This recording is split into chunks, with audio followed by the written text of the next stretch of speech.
Time now to preview the fourth quarter of 2025 earnings season, set to begin soon.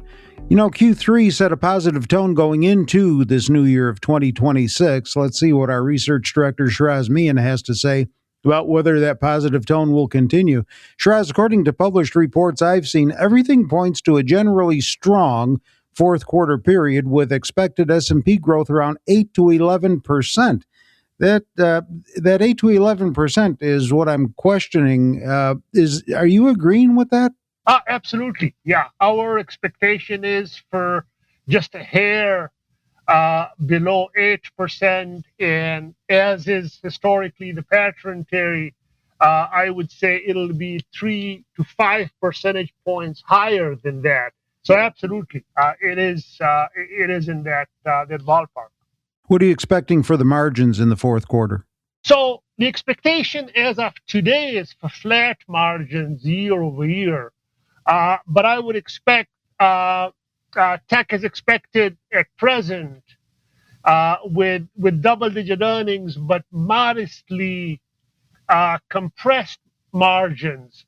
I would be surprised if that's the actual result. So tech margins would be better than what's currently expected. Same with finance. So I would expect the gains, the expansion on the margin front to be roughly better than what we saw in Q3, which was about 90 basis points, just a hair short of 1 percentage point. So I would expect expanding margins and building on what we saw in Q3. And today is January the 9th. Want to remind everybody when we're talking here, 2026. In terms of guidance, do you expect to see less negative guidance given all of the optimism around this earnings season?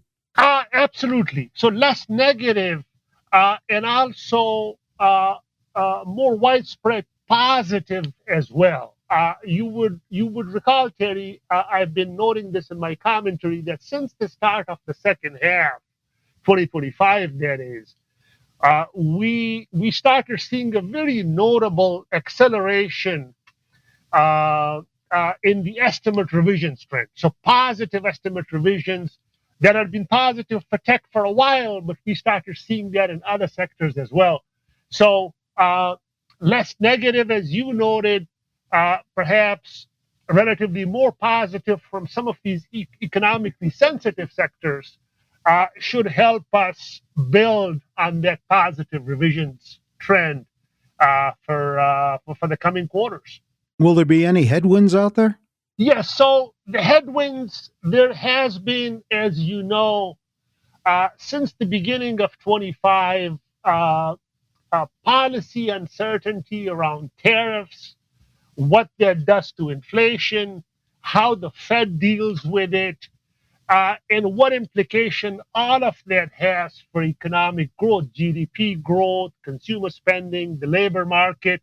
I think all of those issues remain with us over the next few months till we have the clouds lift and more visibility return. I think it's this uncertainty that's the primary headwind, in my judgment.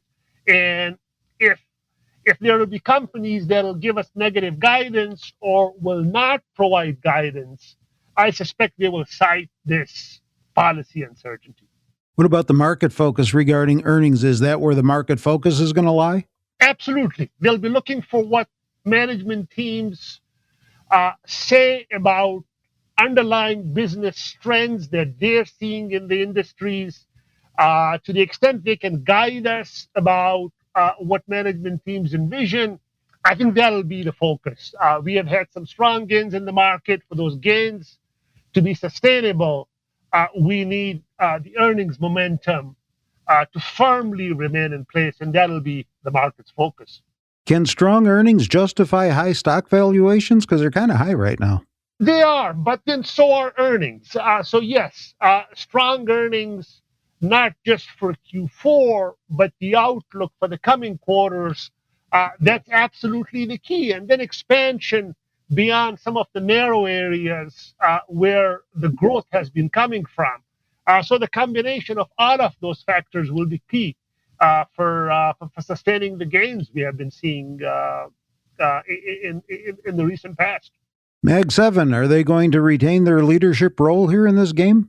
So they have been critical growth drivers.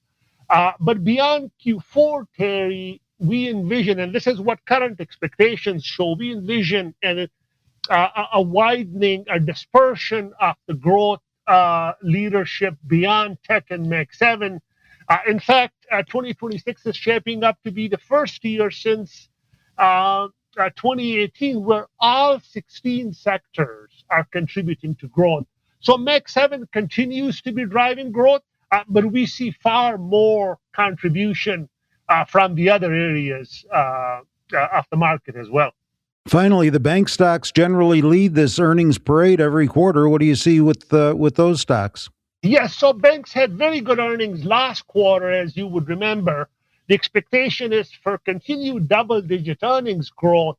And since they are a very economically sensitive sector that touches so many parts of the economy, not just their numbers, but how these bank leaderships tell us about trends that they are seeing, particularly with regard to demand for credit, loan demand, the delinquency rates, the credit quality questions. With the brokerages and investment banks, there's been this hope and expectation that the deal flow will accelerate and risk tolerance will be more pronounced for M&A, for IPO, for all other such capital markets activities. We saw some evidence of that in the Q3 results. I would expect more of that in these bank reports. All right, I want to remind our listeners that they can always check out your written commentary. Changes twice a week, Mondays and Thursdays generally, on our homepage, Zacks.com. With Shiraz Mian, I'm Terry Ruffalo. You can check this out, though. You just released Zacks' top 4 stocks for the first quarter. 4 experts announcing their single favorite pick for the quarter ahead. Download all of these names and spotlight as to why the upside is going to be exceptional at Zacks.com/promo.